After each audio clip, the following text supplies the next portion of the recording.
So this video is the second half of the effort I began in the last video.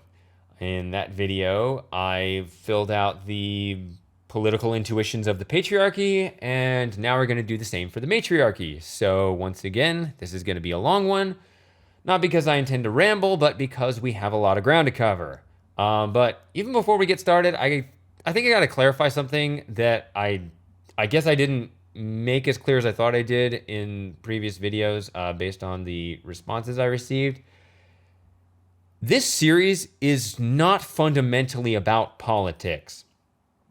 It's not even really just about political ideology. It's fundamentally about psychology. I would say that this series is inspired by two different sources. One of them I did mention was a book by Dr. Thomas Sowell. It's called A Conflict of Visions. And a vision, as he describes it in chapter 1, you should read that book, by the way. And chapter 1 goes over just simply what a vision is.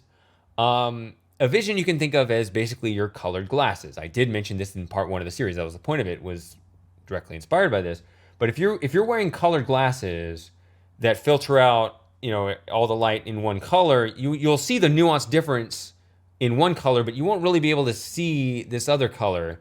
But then if somebody else is wearing a different color glasses, they won't be able to see the nuances that you're seeing, but they will see nuances that you're not seeing, right? So the conflict of visions is that most of us are going around with one set of glasses or the other.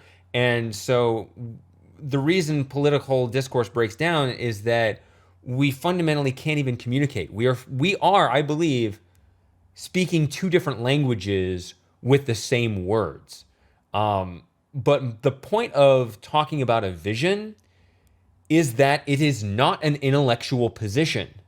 It is an instinct, right? It is something that is very easily calculated, right? Instinctively, subconsciously on one side, that the other side struggles with being able to do at all, subconsciously or consciously. And reasoning also takes place in the reverse. So that book mainly concentrates on the two visions of human nature and two visions on where knowledge is concentrated throughout society. Now, my effort is a bit more ambitious, I guess. I'm, for one, trying to link it to a Darwinian root. I'm trying to actually explain a cause for these two visions. Plus, I'm also fleshing it out a bit more and expanding it into other topics. Now, the other source, the other inspiration for this series was Scott Adams, the writer of the Dilbert cartoon, and the way he explains the Donald Trump phenomenon. He describes it as two movies, one screen. And it's, generally when you're watching a movie, I don't know why my camera's doing this. Camera's terrible. I don't understand. I'm dropping a whole bunch of frames. I don't know why, especially when I'm full screen. I can't fix it. Anyway, when you're watching a movie, typically the entire audience is all on the same page. They're rooting for the same character. They're following the same plot. They all understand the same thing and where it's going and where they want it to go, right? But then when it comes to politics, Donald Trump seemed to really hit that wedge perfectly in particular. You got, these filtered glasses really went to the extremes with him, right? So, if you're wearing one set of colored glasses and you watch a Donald Trump speech, you see him as an absolute godsend. He is saying and doing everything absolutely perfectly, right? He's hilarious and wonderful and all this.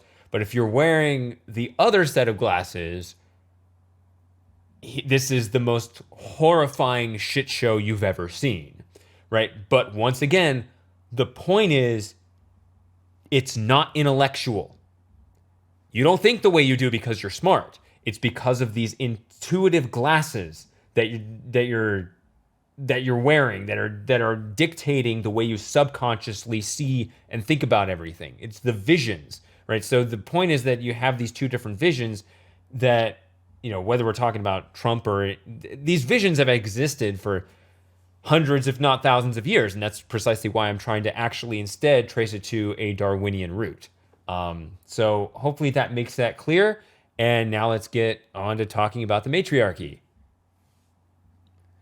So here's where we left off this half of the chart before I set it aside to focus exclusively on the patriarchy. Before we start filling the rest out, just a reminder what I just said. These are not intellectual positions. These are parameters that guide instincts, that guide an intuitive calculation on how to handle whatever situations crop up inside the matriarchy. So to clarify, for example, that top one, external environment, it's not an intellectual position to say, oh, I genuinely believe there is no world out there. What's really being said is that that factor is not usually being taken into consideration when calculating how to deal with internal affairs. That's what that really means. So these are just parameters for those kinds of internal calculations. Really, if I were making a chart just for the matriarchy, I probably wouldn't even have that row, right? But I need to have that row because it needs to be contrasted with the right-wing patriarchy, which is very concerned with the external environment. So that's, so it's not always a perfect match, but so things like that happen. So with that in mind, let's start filling out the matriarchal half of the chart. As I've talked about before in this series, what is the matriarchy? Well, it's the thing that's being protected by the patriarchy, right? The patriarchy is the protector class, the ring around the precious women and children, right? The defending them from the external harshness out there. So now we have this internal nucleus, the important people, the protected women and children. Now, on the one hand, this sounds like this is a safe and warm, cozy bubble. But on the other hand, it's not paradise, okay? It's not like things can't go wrong. Things can very well go wrong. And in fact, it's especially important when talking about the entire subject of this series, which is instincts, okay? What happens to your instincts when you're in a bubble? Just look at what happened to my cat, and probably your pets have a similar thing going on too, right? So my cat is absolutely in a bubble. He's perfectly safe in a wonderful environment. So what happens to his instincts? Well, it's kind of a waste for nature to simply let him relax in retirement, right? So what nature does is it tricks you. It always ends up, it still retains that level of hyperactivity it had before. It just redirects it to the one thing that's most likely to go wrong, right? So just like with my cat, he freaks out when someone knocks on the door, right? The same thing happens with the matriarchy, right? So the matriarchal instinct that's built, which is the part of the matriarchy we care about, it's going to be attuned to the thing that can go wrong, okay? And so that's the real subject of this whole thing. So with that in mind, we can start filling out this chart. Even before what I just said, I could have put a couple of these cells in here. The first one, the most obvious addition that we can add to the chart, what it means to be the protected women and children class, is this one down here, in individual intrinsic value, right?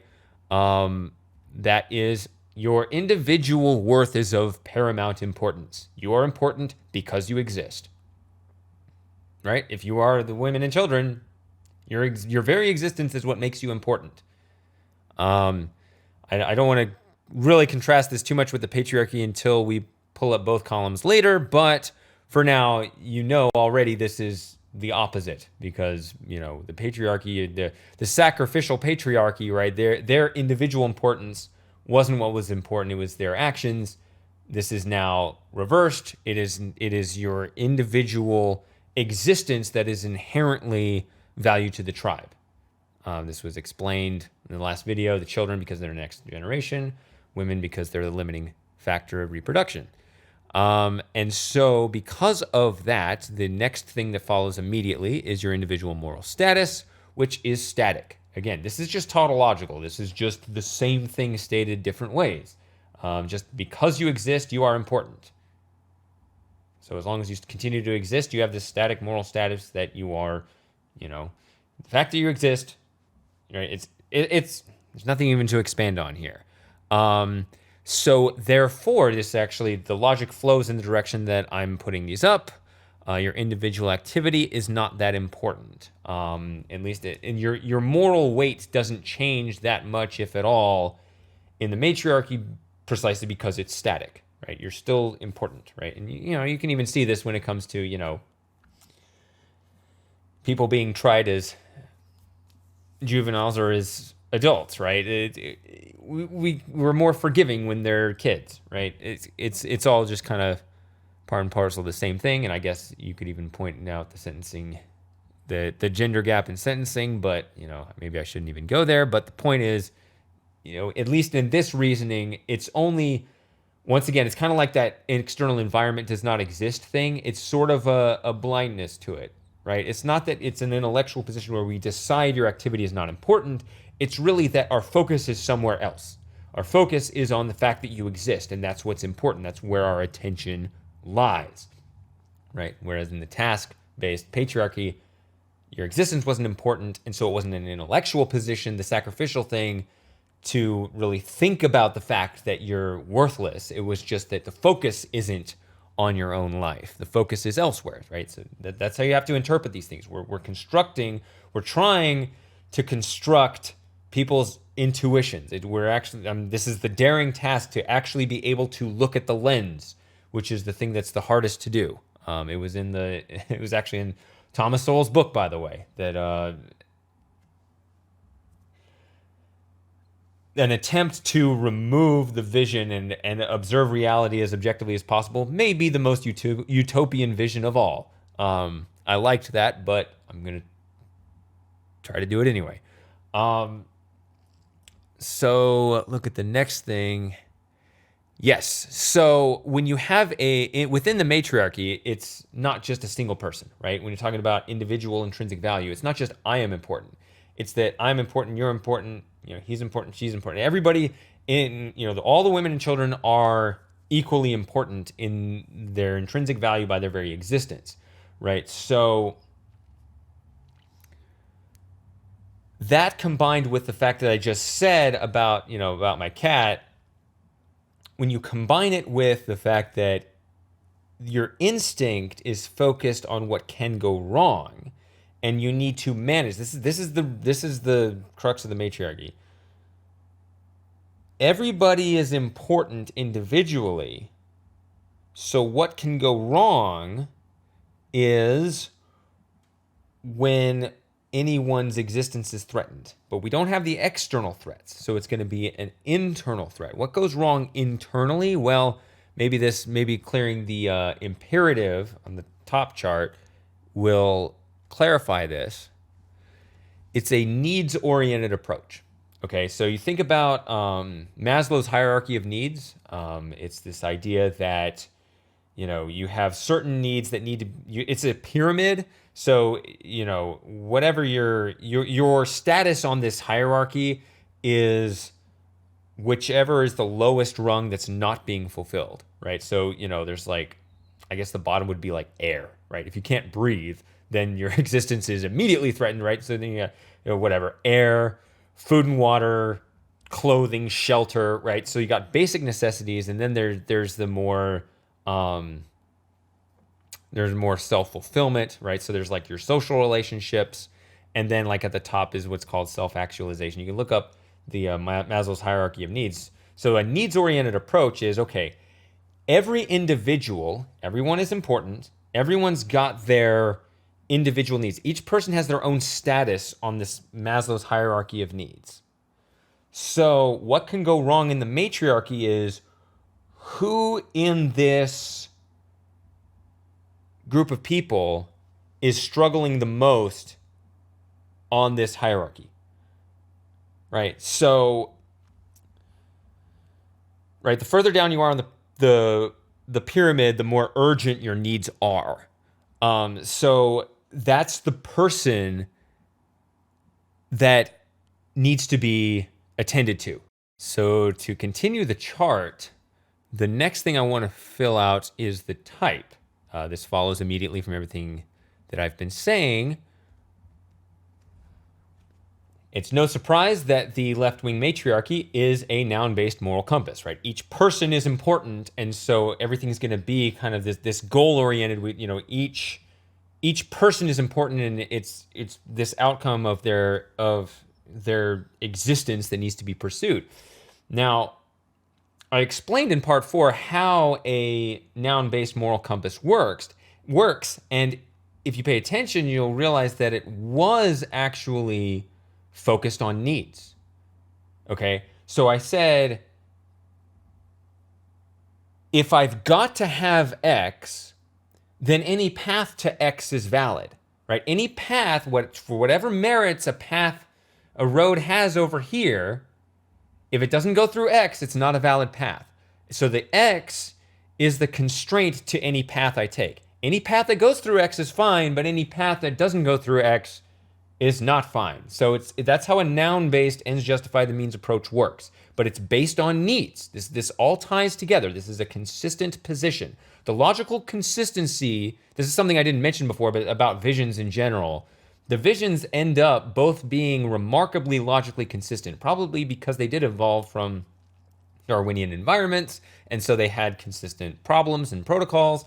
But that's how it works. It's need-based, noun-based, people-based. People are important. It's all just part and parcel of the same thing. Next one is the goal. Already touched on it. It's provision, right? And it's not just provision for oneself, but each person in the tribe. Another one to fill out. This one's not really related to the things I just said, but I guess it's the next thing we'll fill out. Up top, human nature. Generally, people with this vision tend to see human nature as dynamic, as malleable, at least more so compared to the patriarchal side. Now, you can debate me on this, but this was actually one of the major 2 points of conflict of visions. Okay, so Thomas Sowell, much smarter man than me, much smarter man than you, smarter man than basically everybody. He researched into the philosophy and history that went back, writers before him go back a couple hundred years, and he compared their writings and how they had exactly opposite views of human nature. Human nature and knowledge were the 2 focuses of that book. The malleable nature of humanity, it makes sense. It does tend to correlate with this side of the political aisle. You'll see it when we touch on economics. But when it comes to the Darwinian angle, it's pretty easy to see. The fact that the women raise the children, right? The fact that women may raise the children, they're going to build up an instinct that sees human nature as malleable because people will turn out differently based on how you raise them. So it's not surprising that people in this environment will have that intuitive understanding of human nature to be more dynamic. And then here's the interesting one, the economy here. Again, this is not an intellectual position, but the intuitive perception when thinking about the economy is that the matriarchy does tend to see the economy as a zero-sum game. Not as an intellectual position, but when you'll see this come up with a lot of socialist policies and things like this. But I'm more interested once again in the Darwinian angle. Why would this intuition pop up in the matriarchy? Well, when you think about the Darwinian model, it makes plenty of sense because it is not the matriarchy that gathers the resources. It's the patriarchy, right? I've talked about this in prior videos. I think it was part 3 when I talked about this, right? The patriarchy goes and forages out in the jungle, right? They see the economy as not zero sum because there's no theoretical limit on how big their haul can be to, and how much they bring back, or I guess, whatever the size of their van or whatever. But there's not really a limit in terms of what they can find out there, right? So they don't have a limit, right? But when Papa Bear brings his haul back to Mama Bear, right? What's Mama Bear's job? She's then going to take that barrel of fish and distribute it amongst the children. Maybe you start to see how this will translate into politics, but this is the intuition, is that, Dad shows up with the haul, H-A-U-L, the haul, and then Mom takes that haul and feeds all the children, right? Mama then takes the resources from Papa Bear and feeds Baby Bear, right? This is, it's a natural process. It happens in every home. This is, but this instinct, this zero-sum instinct, it comes from this phenomenon of the matriarchy itself isn't what gathers the resources. And you say, oh, well, this, I know in history this happened where the women did pick the berries. Again, this is oversimplified. I think I said this. I hope I said this. If not, I'll say it now. This is supposed to be oversimplified to get at just the absolute kernels of people's basic intuition of things, to see how they contrast. Right? In general, kind of the natural process is that within the matriarchy that is inside the home, you don't forage for resources in your home, right? It's the family being a community, it's then going to be, the resources are going to be distributed amongst all of the people who are equally important in this way to maximize, to deal with everyone's individual needs in such a way that everyone survives.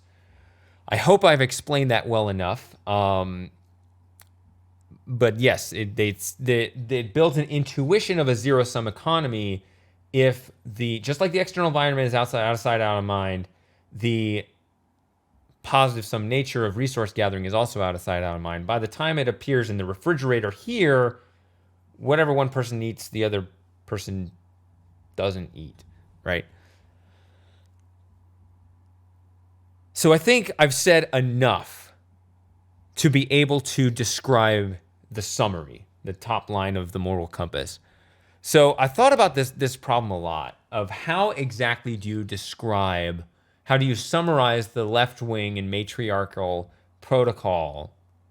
For a while, I was just going to put redistribution here, and that's a pretty politically charged term. And I think redistribution is one of those terms that will sound, it's one of those words that means different things to both sides of the political aisle. It's a politically charged positive on one side and politically charged negative. But it doesn't actually explain itself. It's just when you put on different colored glasses, it either means one thing or the other. It's just two movies, one screen again. So I'm trying to break that down more accurately than that. So I had to think about this a lot. How exactly do you summarize this protocol that I just described? How Mama Bear takes the resources from that Papa Bear brought home and makes sure that all the kids get fed in this kind of zero-sum game, because what Mama Bear can't affect the haul that Papa Bear brings home, right? So that's where the zero-sum thing comes from. She just affects the distribution, how much each kid gets. Well, how much each kid gets, it's needs-oriented, right? Different kids will actually have different needs, right? You might have, a special needs kid, right? You might have someone that, actually needs more to survive. You need to feed your bigger kid more than your baby, right? There's a lot of complicated parameters, but so that's why I don't want to use the oversimplified terms in political discourse like equal outcomes. That's a little bit too oversimplified, but it is based on all those parameters I just said. So the term I finally arrived at, you can tell me what you think. I like this term. I think it's pretty good. I came up with optimized rationing. The most efficient way to distribute this basket of resources is proportional to need. It's a needs-based way, right? Because we need everybody to survive. That is the core essence of the left-wing intuition, honestly. But it's going to have ripple effects up and down the chart. So, for example, one that immediately follows is the recipient of responsibility.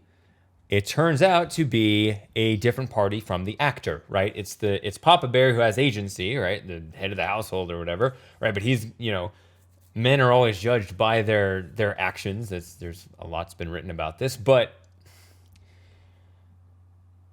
he's responsible for the kids, right? So the matriarchal instinct is find Papa Bear, give it to the kids. The actor Papa Bear and the ones that to be responsible for the kids over here, they're different, right? It doesn't need any explanation, but it is worthy of note for reasons that maybe you can anticipate.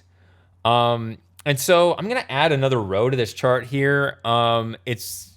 a little strange. I'm trying to dissect things into just as many granular details as I can to where things might seem redundant, but then when, political issues come up later on, you can start to see how these things come into play. But up here in the conditions, just as a little side note here, I added this row, member types, the number of member types in your paradigm. And I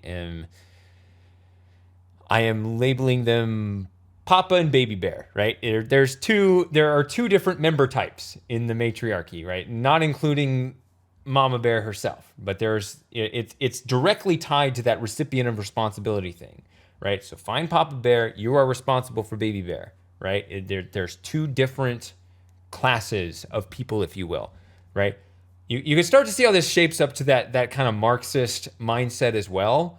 But it comes from this, I think, that it is this idea that one person is responsible for another. I think this is the archetype. Then we can see how it translates into political thought process later. But I'm just going to leave that one there for now. And another one I'm going to fill out here. I'm going to jump down. I know I'm jumping all up and down all over the place, but it's because at the end of the day, I think that the chart will flow top. The logic flows one direction, but then the organization should be in another direction. That's ultimately where I want them to be. I don't know how much I like the term ideology. Oh, I think I said I was going to move that. I never did.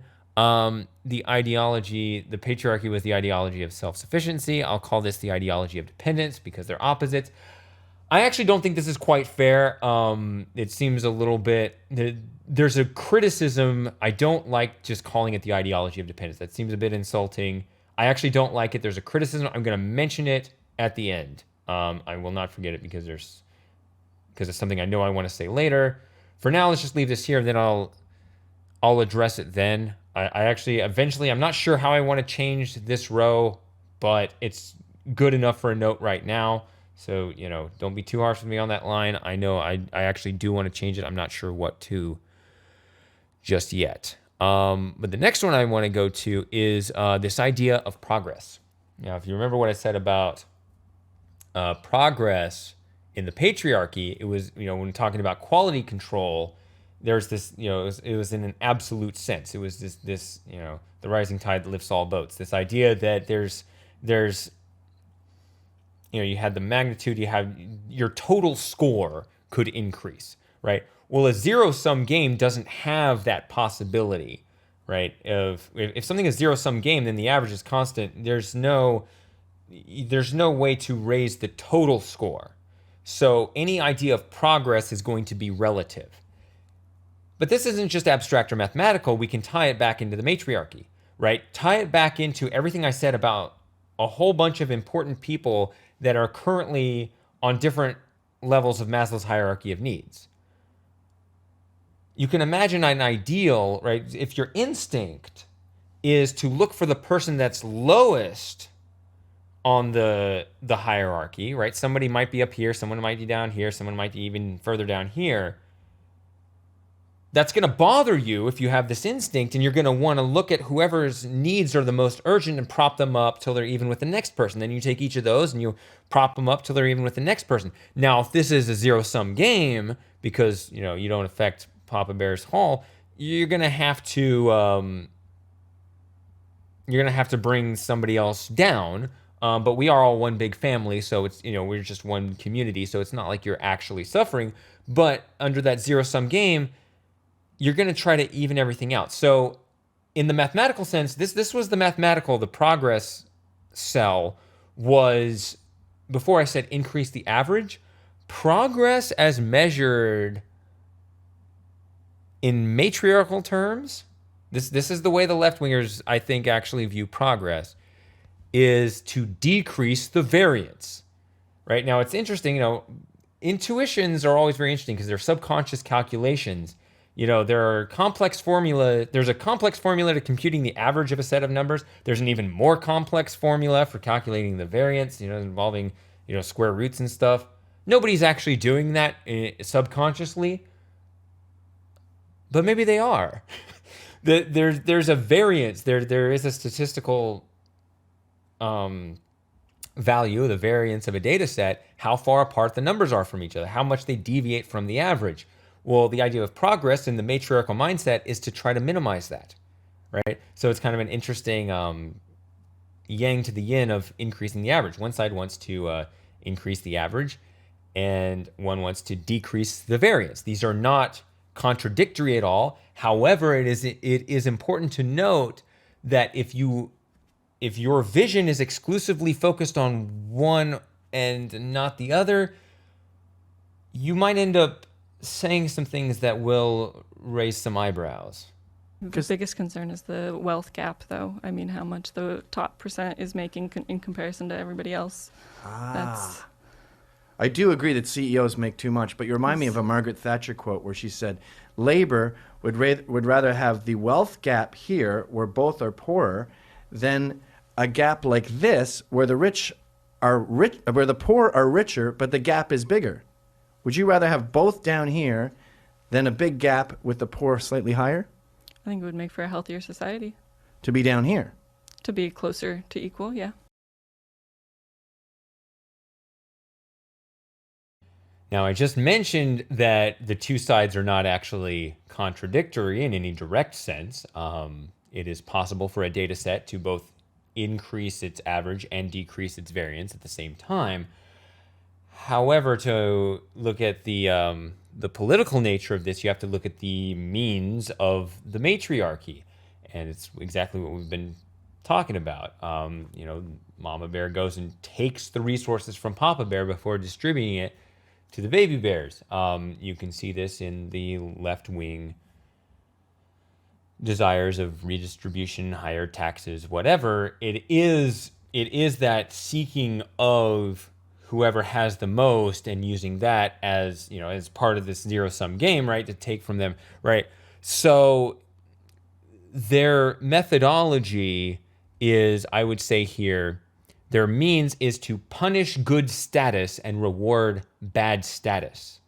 Now, I'm using the word status instead of action on the other column because that was a verb-based moral compass. This is a noun-based, so it's based on status, right? But within the context of the matriarchy, the one big family, you don't need status within the family, right? So this actually makes sense, right? This seems perfectly natural to not have this kind of status in the family, right? You don't want Papa Bear to just come home with all the goodies and lock him in his man cave, right? While all the kids starve, right? So this protocol for its objective makes perfect sense. Within one family, there's nothing wrong with it. Now, how that translates to wider society is exactly what a lot of political debates are all the rage about. But to move on to the next topic, what I want to jump down to, there's only a couple left here. Yeah, I got to go to the bottom. The only ones left are at the bottom of the chart. The idea of fairness. What did I put here?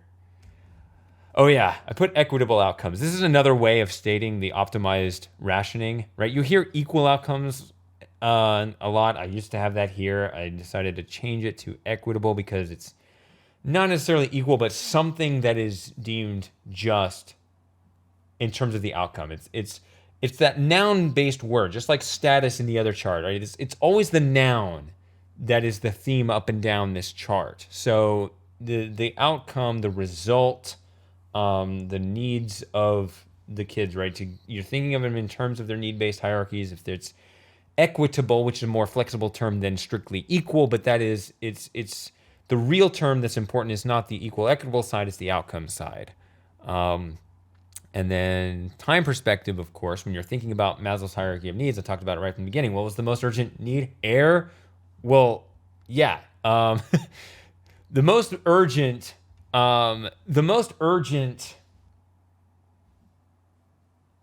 rungs of the ladder, like down at the bottom, they're the more immediate the needs are, right? When you're talking about food and shelter versus, career fulfillment at the top of the hierarchy, the further up you go, the more long-term you can afford to look at things. But in terms of your, lower down, when you're looking for the person in the tribe, of all these important people that need their needs met, your instinct is going to be focused on the most immediate need. So it's going to be short-term. That makes perfect sense. And it also makes sense that you wouldn't be necessarily worried about the precedent, right? Just like as I showed before, the patriarchy is concerned with actions and therefore long-term precedent. Well, you're not worried about that here for several reasons. One, the immediate need, because they're important, is already just the most important thing anyway. But also, these are children, right? You fulfill the needs of a 4-year-old. You don't think like, it's like, yeah, I'm not going to treat you that way when you're 14 or 24, so it doesn't really matter anyway. It's going to stop as soon as your need is met, right? You have a short-term need, you get what you need to solve your immediate problem, and I'm not going to continue to reward you, right? I'm not setting a precedent. It's just it's a one-off thing. That's how needs work.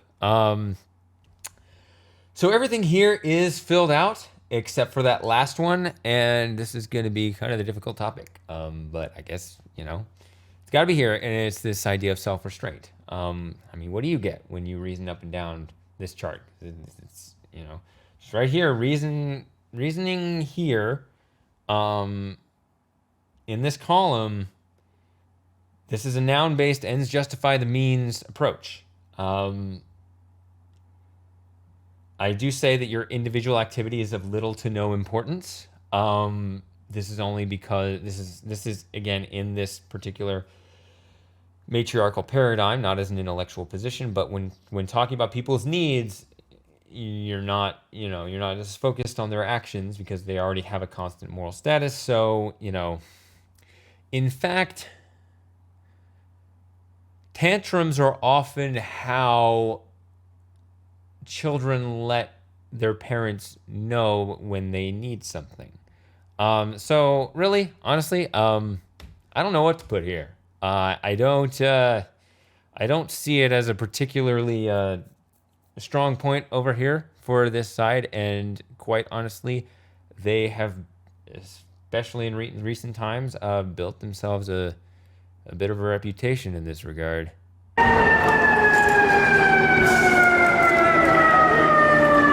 I'm an ex-Trotskyist. And when I was a Trotskyist, of course, I had no morals at all, which was the whole point of it, that you set out to do what you thought was right at the expense of anybody or anything that got in your way. And had I ever been in a position to do it, I would have done terrible things to my opponents on those grounds, because I believed so profoundly that I was right. And one of the reasons why I am now, oddly enough, in the same church as Chris Bryant is because I decided to put a stop to all that. I didn't think it was legitimate anymore to believe so strongly that I was right, that I could even think of treating people as I would have done had I successfully achieved the Bolshevik Revolution, which I sought so actively in the 1960s and 1970s. So now here's the fun part. We can finally see the two columns next to one another in all their glory. And once you see just how much they contrast with each other, you might think it's a bit of a miracle that they have not torn each other apart already. But this is why it was important that I isolate each one and reason each one separately, because neither side is merely contrarian. They are not simply trolling the other side, which, remember how this works, right? These are lenses. These are the gravitational endpoints, right? The theoretical endpoints. People aren't usually, I talked about this earlier, you're probably not, you're not going to be 100% on one side or the other, or even 50-50, right? It's probably like an 80-20 most of the time, depending on the issue. These are gravitational endpoints. These are theoretical, a bit oversimplified, but that'll, shed light on the topic. The simplified cases actually often give more clarity, but anyway, I needed to reason each side individually because they're not trolling, right? What's going on is that each column is your lens. One or the other is your lens for the most part. So whichever one is your lens, you're looking at a particular political issue through one lens, which means you don't see the lens, you only see other things through it, but then you don't see the other lens at all and you don't see where they're coming from. So like, for example, let's say you're someone that cares about wealth inequality. Well, inequality, that's a relative difference. So that means that puts you in the left-wing relative moral position and you want to decrease the variance. And then someone else comes along and says, I don't see why the wealth gap is that important. Well, you might think they're just trolling you because it's the thing that's consistent with everything else in the column. The key is that they're not in that column. They're in the other column. They probably see the economy as an any-sum game, right? They'll just seek mutual benefit, which means, they only care, they don't mind the success of others because it doesn't necessarily prohibit the benefit of the people you care about, right? If we can all just advance together, that's what increasing the average is. So, but the problem is that even if you do have a debate over one of these topics or a political issue that is seen through these two lenses, even if you win a debate, you're not likely to convince someone on the other side because they still have to see that issue through their lens. That the point that you just won is still not compatible with the rest of everything on their side and through their lens, right? So you have to, actually uproot the entire lens in order for your position to make sense for them. So now we can start to look at how these two sides interact with one another. One example I brought up before is the cabin in the woods problem. If you remember that, it was the idea that you're starving in the middle of the woods, find a log cabin, there's some bread in the window. Are you morally allowed to take the bread and save your own life? Strict adherence to morality of actions says that's stealing, and so no. However, most reasonable people believe that in this extreme case, it's perfectly fine to save your own life because the bread isn't worth nearly as much. But when you look at this chart, you can see how it interacts a bit more precisely. So one thing is, so the right is the verb-based. And this is Microsoft Excel, bite me. But the issue here with the verb-based moral compass is concerned with precedent. So you can't allow everyone to just take bread out of each other's windows all the time. That would be a bad precedent. Well, that's why they put you out in the woods to kind of absolve this condition, right? So when you're trying to create the conditions as strongly as possible that this is a one-off thing, and so it's short-term need, and it's important once again that when we're saying that you're starving, it's not just any general exception to an action-based morality. That exception always takes the form, or as far as I know, it always takes the form of some need-based imperative. And so then that's when you start comparing your intrinsic value as a person over the value of the bread, right? So, that's kind of why this is, little to no importance, because it's not actually none. Your value is based off of your actions typically, but it's not necessarily zero, but it's not inherent, right? Whatever, I've already explained this, but the point is that you can actually kind of jump those kind of philosophical quandaries are usually ways of testing how an individual moves between the two columns. At least that's the way that I've observed it. Another thing I need to fill out real quick. You can see that one gap. Let me put that on here real quick. The member types, as you would expect for the Patriarchy, it is just one as opposed to two. And it coincides with the sports ethics. It is the players that determine the outcome of the game, but the same rules need to apply to all the players all over the field, right? Now, of course, you can have like goalie rules or, goalie rules in soccer or pitcher rules in baseball or whatever, but it's still based on the occupation and the task rather than just, this individual person, you don't just say that, Shaq is special so he gets to elbow people in the face. At least I don't think that was supposed to be a rule. Anything else on this chart? Yes. Finally, I'm going to fill out that gap in the chart. I wanted to bring this one out together after the whole chart was filled out. And it's something I actually brought up in part 3 of this series. And it is the level of cohesion that one believes takes place in your society. And this is society competitive or cooperative? That's what this would be. And this is something that I wanted to add to the chart earlier. It's really obvious. I've said it earlier that it's the left wing that wants to be cooperative and it's the right wing that's competitive.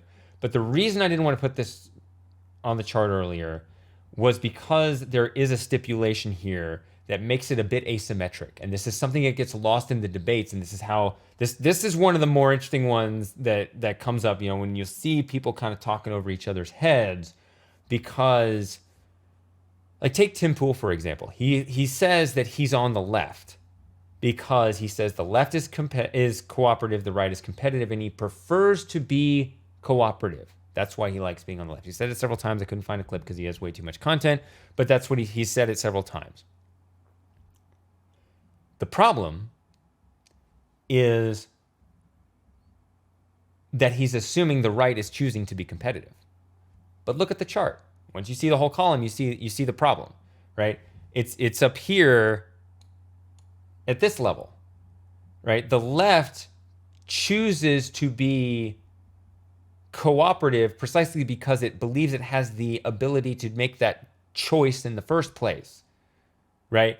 The right doesn't choose to be competitive in the same way that the left chooses to be cooperative, right? So that's why I wanted to make that adjustment on this chart. And so the way I'm going to put it on here is that while the left seeks cooperation, the right accepts competition is inevitable. And this is one of the things that gets miscommunicated. When you'll see a debate, you'll realize that there is a deeper miscommunication that's messing up the debate, right? So when they make a debate about competition versus cooperation, there's a deeper disagreement in the roots that they're not seeing as to whether we have the ability to control the overall circumstances in the first place. I mean, look at your situation. You're hardly unsuccessful. Yeah, and I have How do battled you quite manage hard it? to get where I've got to. Exactly. Good So for that's you. okay. Battling is good. This is all It's about the fight. inevitable. But you talk about men fighting. I mean, let me just put another thing to you from the book. Why You're wouldn't saying you have to real battle for a high-quality position? successful women, though, basically have to wear the trousers, in your view. They have to sort of become men to succeed, is what you're saying. Well, if they're going I've had to fight to succeed, if they're therefore going to I'm an compete honorary against man. men, certainly masculine traits are going to be helpful. I mean, one of the things I do in my counseling practice, for example, when I'm consulting with women who are trying to advance their careers, is to teach them how to negotiate and to be able to say no and to not be easily pushed around and to be formidable. And you need to, if you're going to be successful, you need to be smart, conscientious, and tough. Well, here's a radical idea. Why don't the bosses adopt the male bosses, shall we say, adopt some female traits so that women don't have to fight and get their sharp elbows out for the pay rises? It's just accepted if they're doing the same job, they get the same pay. And now I can finally get back to the topic that I said I would get back to eventually, and I have not forgotten it. And that is this row right here. Remember, I said that I did not like the terms, or the term dependence and versus self-sufficiency. The reason for that, the criticism now that I have the whole chart up, I can point it out. I think that this dynamic is actually similar and opposite to this line right here. Okay, just as there's an asymmetry here, that it is the left believing that they can seek cooperation, that they can, by virtue of having control of their environment, they can seek cooperation, whereas the right, not perceiving that same level of control, accepts competition and is inevitable. Well, I think that in terms of your innate state as human beings, this is actually kind of the opposite. I just don't know exactly the wording, but I do need to adjust this a bit. It really does work, I guess, well enough. I could change this to say this seeks self-sufficiency and this accepts dependence, I guess, but it's just kind of a belief, an inherent belief that is kind of the natural state. Like, you don't choose dependence. This is something that the right accuses the left of. Oh, they preach dependence. Well, I think that their actual vision in that lens is of inherently dependent people. I don't think that they think about choosing dependence or even the issue of dependence. They just have the psychology of a dependent person.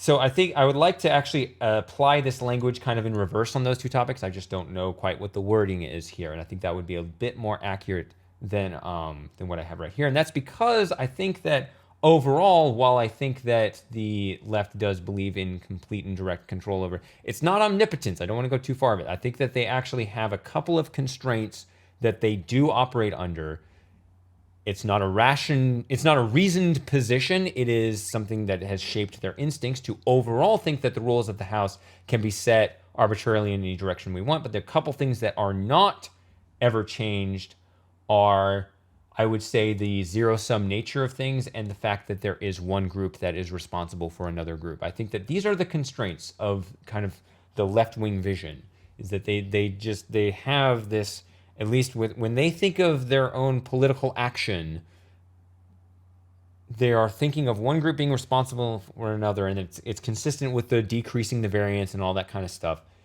that they want to kind of smooth out the needs and or smooth out the resources and in a needs-based manner or whatever.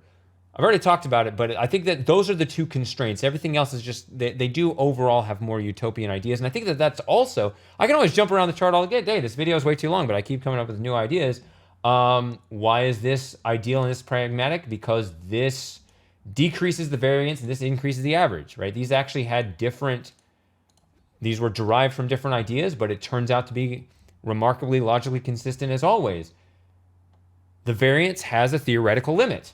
0, right? If everyone is equal, that you don't necessarily have to get there, but there is definitely more of a theoretical limit than this side, which kind of ventures into the great frontier and unknown, which could be dangerous, and that's dangerous freedom and exciting, but also there's no limits to it, right?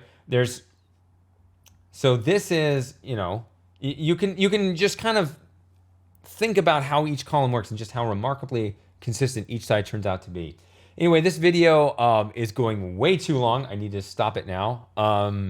There were a few other things I wanted to say even further, but I think I should just make separate videos. I really wanted to just, parts 5 and 6, I really wanted to build the bulk of this chart so you could see a large part of where I'm coming from. I still need to build more on it. I've obviously got, I've probably got another 10 videos I can make on different topics and how these visions shape the two different sides. But I need to end this video, and I think that this is what will really give you the clarity as to the nature of the conflict. If you somehow got this far, thank you so much for watching. Please remember to give it the usual interactions if you enjoyed it. And I will continue this in the next video.